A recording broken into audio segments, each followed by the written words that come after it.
¿Cómo están amigos de Club Cuántico? ¿Qué tal? Un gusto saludarlos nuevamente desde Radio Universitaria FM. Esperamos que se encuentren muy bien y hoy junto a Marco para llevarles un nuevo tema de conversación. Buenas noches amigos, muy bienvenidos a este su Club Cuántico en una nueva edición para hablar de ciencia y tecnología. El programa de hoy lo vamos a dedicar a ciencia y filosofía. Vamos a hablar de cómo estas dos áreas del conocimiento se han relacionado desde sus inicios, la época también en que se perdió un poco esta relación, y esto tiene que ver un poco con el tema que tú trataste en tu participación en el último Congreso Nacional de Filosofía de la CHIF en Santiago, ¿cierto? Así es. Bueno, esta presentación se hizo dentro de un simposio que está incluido en el Congreso, y en este caso tenía que ver con ciencia y filosofía, una reconstitución necesaria, más o menos el título de la charla que a mí me correspondió dar, junto con otras personas, con matemáticos, con Rolando Rebolleo, con Pamela Reyes Galgani, Filósofa. filósofa, y con Andrés Haye, que es psicólogo. Uh-huh. Y también esto tiene que ver con una sorpresa que tenemos para nuestros auditores al final del programa, así que muy atentos. Así es, vamos a tener un pequeño regalo para quienes nos estén escuchando el día de hoy. Muy bien, vamos entonces. Marco, empecemos, vamos a los inicios de esta incipiente relación entre ciencia y filosofía. ¿Desde dónde se vienen estos atisbos? ¿Hace cuántos siglos atrás? ¿Y quiénes son sus principales precursores? Es que las principales preguntas que el hombre se hace son prácticamente permanentes a partir de los inicios de la civilización, ¿no? Respecto de la creación, de lo que somos, de cómo están constituidas las cosas, pero principalmente, y como es un tema recurrente en mí, a partir más o menos del año 500 antes de Cristo, con los primeros los presocráticos, con Pitágoras, etcétera, que son los que se cuestionan la naturaleza de las cosas y los orígenes principalmente del universo más que del hombre. Hay muchos, Anaxágoras, por ejemplo, Claxómenes, etcétera. Y entre estos, ya más o menos en el siglo V, aparecen los atomistas, que van a tener una repercusión muy grande 2000 años después, y que tienen que ver con una concepción diferente del universo. Los atomistas creían que, como lo dice el mismo nombre de la misma palabra, creían que las cosas estaban constituidas por pequeños átomos, que no son precisamente los átomos como los concebimos hoy día, Uh-huh. pero son un primer atisbo de una concepción naturalista física del mundo. Después esto va evolucionando con el tiempo. Estos primeros filósofos, que además eran catalogados como físicos, de hecho Aristóteles se refiere a ellos como los físicos, van a tener su grado de importancia, con Demócrito, con Epicuro, etcétera, Leucipo en distintas épocas. Y este conocimiento se va a renovar, como te dije recién, 2500 años después, prácticamente en el siglo, a fines del siglo XVIII, principio del siglo XIX, y el XVII también. La importancia de esto es que este largo camino entre antes de que aparezca la ciencia como la conocemos hoy día, o la ciencia incipiente, o la protociencia, este camino es más bien el camino de la filosofía y del pensamiento y la racionalidad pura que con la experimentación, salvo en el caso de las matemáticas, donde hay una relación con el mundo que es un poquito diferente. A partir de el siglo V, IV más o menos, en Atenas, la de Pericles, que a veces denominada como una época muy luminosa, en el sentido de que convivían distintas posiciones filosóficas, políticas, etc. Hubo un renacimiento de la filosofía, sobre todo de la filosofía naturalista y de los sofistas. Ahora, esto está enmarcado, está en el contexto de profundas convulsiones y de profundos conflictos sociales también. No es una cosa que esté ajena, como toda la historia, al devenir del ser humano. ¿De qué hitos podríamos hablar en ese sentido? A nivel histórico y la influencia que tuvo. Tuvo bastantes momentos de crisis, sobre todo en el enfrentamiento entre los representantes de la democracia ateniense con la aristocracia. De hecho, durante el periodo de Sócrates hubo una reconstitución de las viejas tradiciones a través de una tiranía. Los 30 tiranos son muy conocidos, en donde uno de los discípulos de Sócrates, precisamente Critias, es uno de estos 30 tiranos. Se dice que, en efecto, finalmente la acusación de impiedad que se hace sobre Sócrates en un momento determinado, más que ser una acusación de irreligiosidad, y de corrupción a los jóvenes, es una acusación política por no haber condenado en el momento oportuno la tiranía.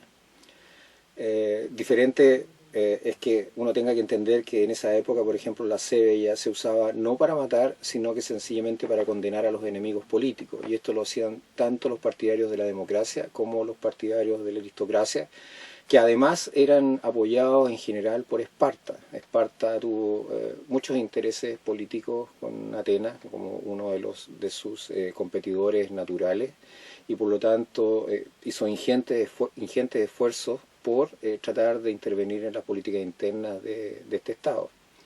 Esto influyó obviamente en la política, no solamente, sino que además en la filosofía. Hubo un momento en que la filosofía esta presocrática desaparece porque ya no es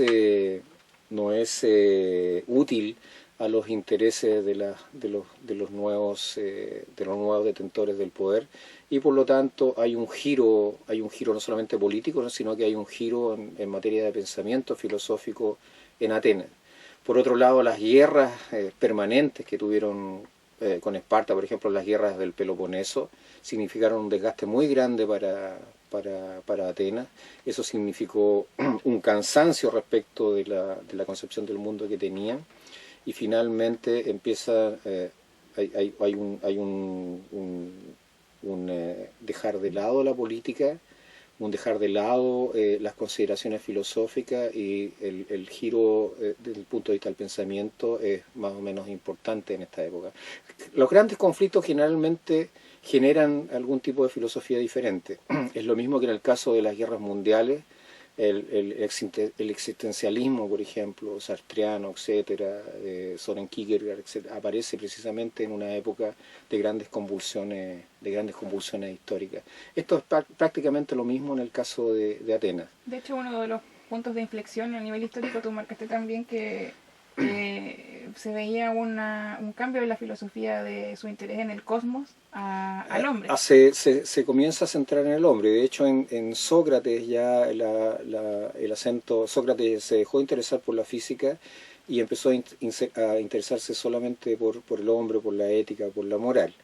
Yo creo que es un poquito difícil, fue catalogado por algunos filósofos posteriores como el bufón de Ática. O sea, hoy día tenemos a una gran cantidad de filósofos en un cierto pedestal, pero todos jugaron un rol histórico en un momento histórico, todos tuvieron su valor y su momento, y representaron alguna posición política e ideológica histórica.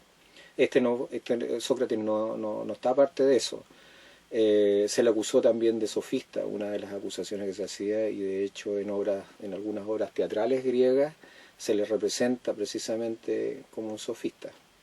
Marco, avancemos un poco históricamente. ¿Qué pasa con el cristianismo? ¿Cuál es su impacto en la ciencia? ¿Tiene relación con ella? Sí, respecto a lo que estamos hablando antes, quiero vincularlo un poco, porque después de la guerra del Peloponeso, después de que Alejandro domina el escenario de la Grecia antigua, y cuando fallece de una enfermedad, de hecho en una de sus expediciones,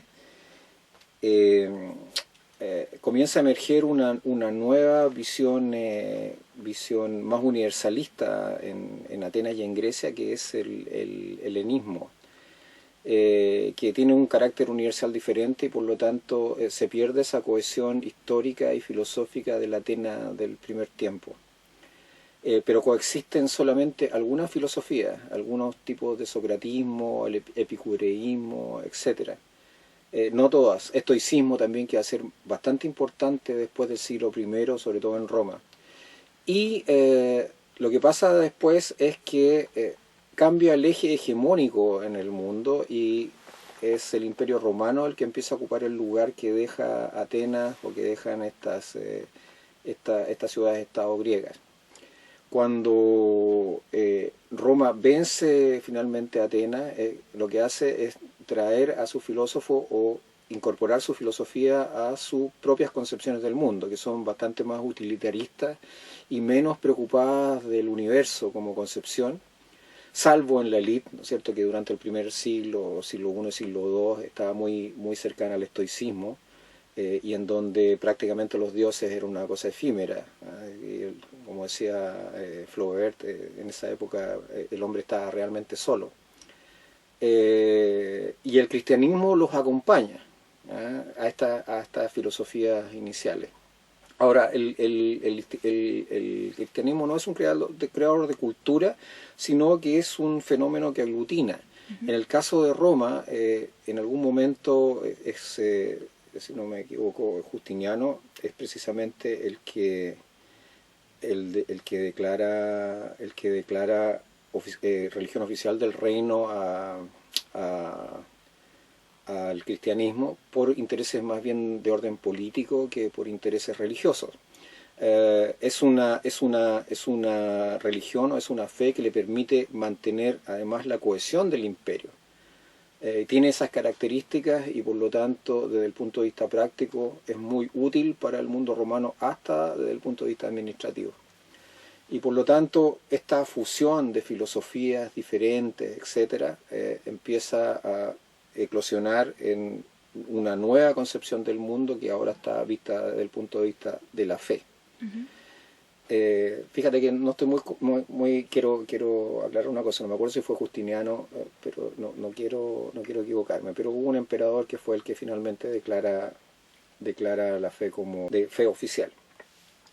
Luego de esto están los primeros padres de la iglesia, los que se llaman los apologistas o apologetas, que van a tratar además de dar una justificación racional de la fe, en contraposición con filósofos que se oponían a la fe cristiana. La introducción del cristianismo tampoco fue una cuestión fácil, no fue una cosa que se diera de la noche a la mañana. Claro. Y por lo tanto esto se mantiene durante mucho tiempo, incluso hasta el siglo XIII, siglo XIV. Las primeras filosofías que estaban asociadas a esta filosofía, que en realidad son teosofías, asociadas a estos padres de la iglesia, que hicieron uso además de ideas de Platón para tratar de justificar el dogma, se llamó patrística por estos motivos. Y más adelante, cuando aparece una nueva forma de razonar sobre la fe a través de las escuelas monacales, en donde se establece una relación entre profesor y alumno que es más o menos dialógica, este sistema de dialogar se denomina escolástica y además genera un sistema filosófico que más adelante también se va a denominar de la misma forma. El auge de este sistema, de esta forma, de esta manera especial de pensar va a tener su apogeo con Santo Tomás de Aquino. Si San Agustín era el representante de la patrística o de las ideas platónicas, por ejemplo, o neoplatónicas, en el caso de Santo Tomás de Aquino lo que encontramos es el aristotelismo puesto al servicio de la fe. Y también es un intento de racionalizar la fe desde sus mismos axiomas o sus mismos dogmas, usando la filosofía de Aristóteles. Aristóteles se diferencia, a pesar de que fue un discípulo de Platón, rápidamente después de la muerte de su profesor, de su maestro, se separa de las ideas platónicas y toma un rumbo propio.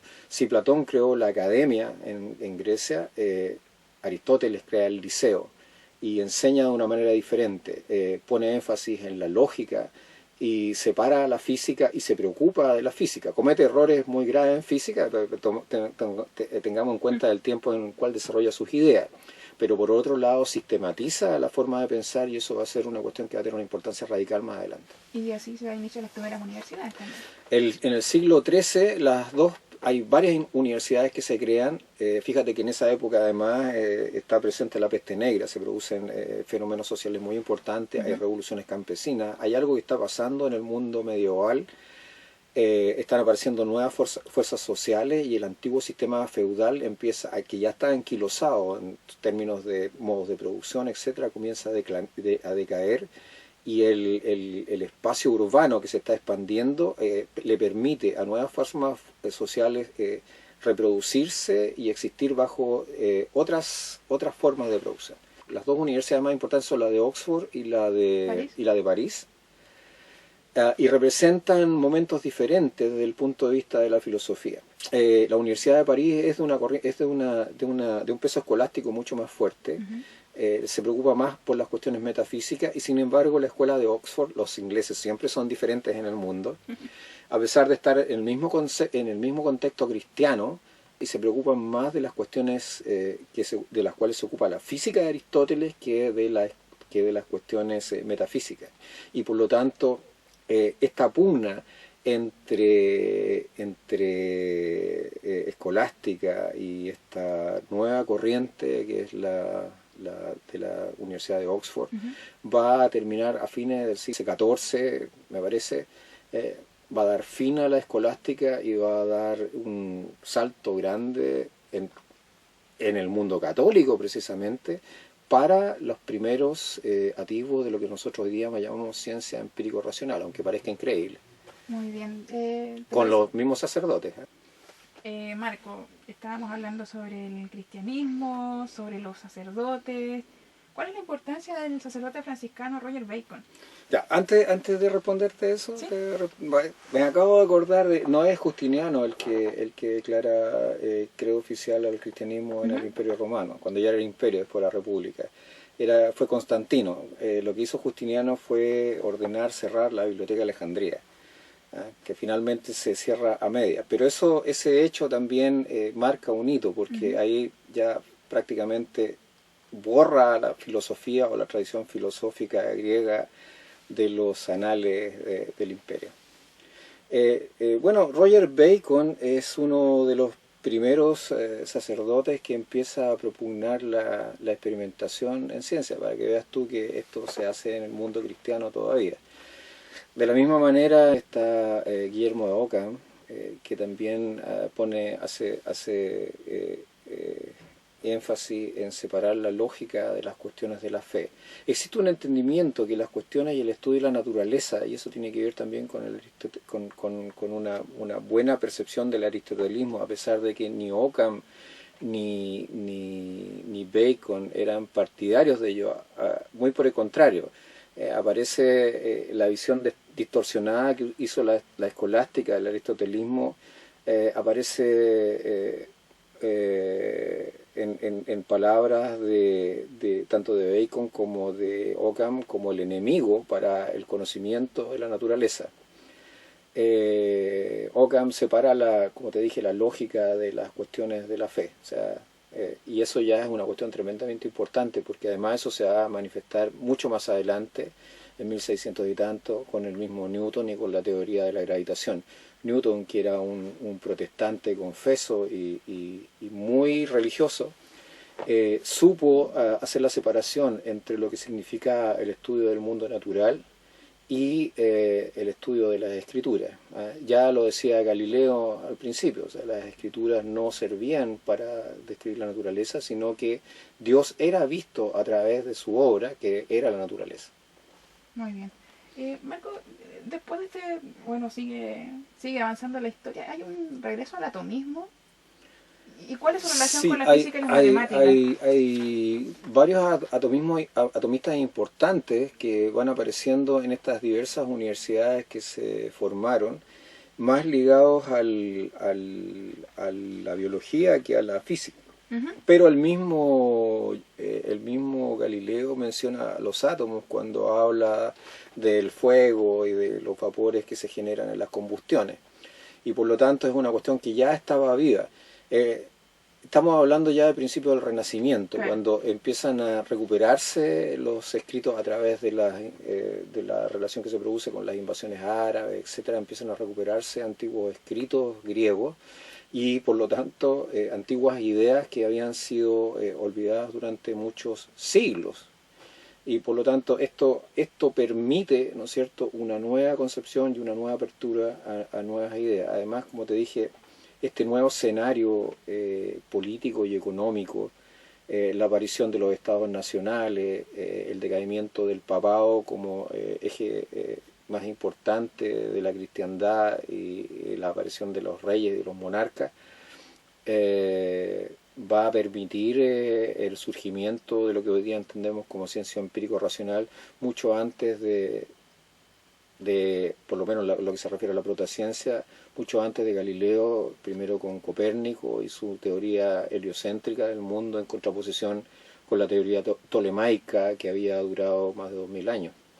Tú mencionaste también en la presentación que la escuela de Copenhague, que es el grupo de científicos que creó la teoría cuántica, tenía también una deuda ideológica con la filosofía clásica alemana, especialmente de Kant. Sí, lo que pasa es que después de la Revolución Francesa, la respuesta natural a la ilustración, a la filosofía de la ilustración, fue lo que llamamos hoy día filosofía clásica alemana, que va a tener sus representantes en Kant, con su trascendentalismo filosófico, el que en realidad es un agnóstico y que separa el fenómeno del noumeno. El noumeno es aquello que no se puede conocer, y lo único que puede conocer el hombre es el fenómeno, y habla de las cosas en sí, cuestión que nos va a tener obnubilado durante muchos años y durante mucho tiempo, incluso algunos hoy día, y va a culminar ya con el excelso del idealismo que es Hegel, que dice que eventualmente la naturaleza no es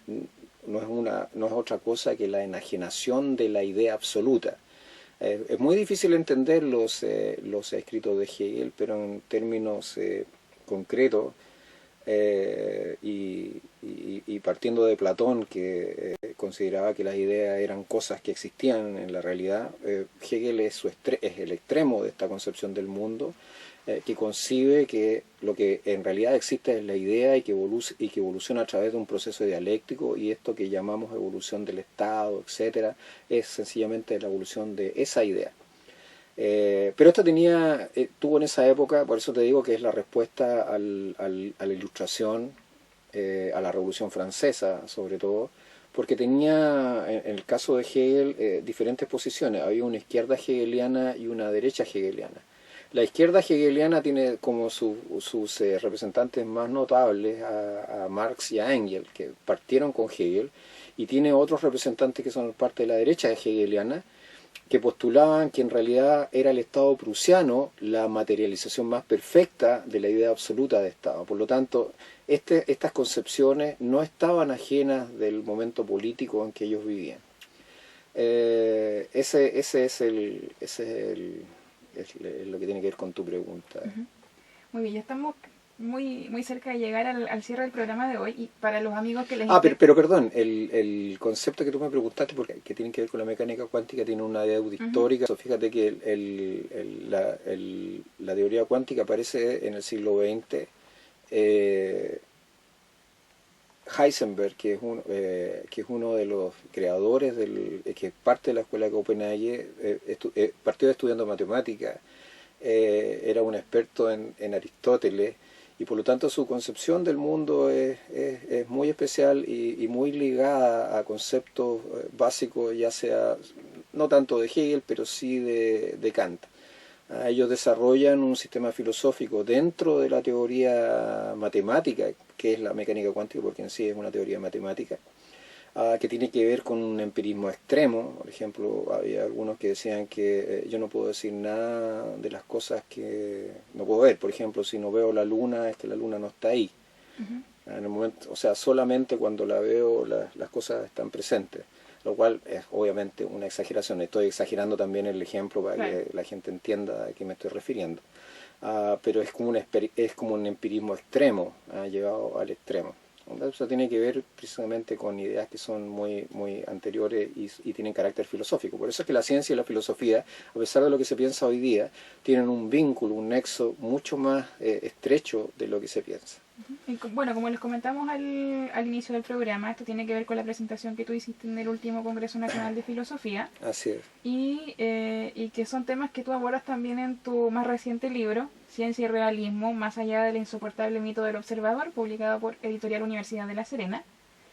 Y por supuesto para nuestros amigos, los amigos del Club Cuántico, tenemos Dos ejemplares. dos ejemplares de regalo para las primeras personas que llamen aquí a Radio Universitaria FM. El número es el 51-220-4354. Por supuesto, si llama de celular tiene que anteponer un 0, sería 051-220-4354. Así que ya sabes, si le interesan estos temas, si quiere leer el último libro de Marco, nos puede llamar y se va a llevar una copia autografiada del autor. Y todos los libros están disponibles en la editorial de la Universidad de La Serena, y hay varios locales en Santiago en donde estos, no solamente este libro, sino que muchos del material que desarrolla y que produce la editorial de la Universidad de La Serena los tiene a la venta en esos lugares. Por ejemplo, en la feria de la estación Mapocho, que yo no sé si la Feria del Libro, en la librería de la Universidad de Chile, en la Casa Central, en la Universidad Católica, en la Universidad de Santiago, etcétera, También están disponibles online. Y para hablar sobre la producción de libros de la Universidad de La Serena, también próximamente nos va a acompañar el encargado de la editorial, Alejandro Bufón, muy próximamente, así que vamos a ahondar un poquito Vamos más. a hacer un recorrido acerca de los libros que ha producido la institución durante los últimos años. Es un trabajo muy bueno y muy prolífico. No se pierdan también ese programa. Así que llegamos al cierre del programa de hoy. Bueno, y los esperamos en 15 días más. En 15 días más en este su Club Cuántico. Buenas noches. Buenas noches.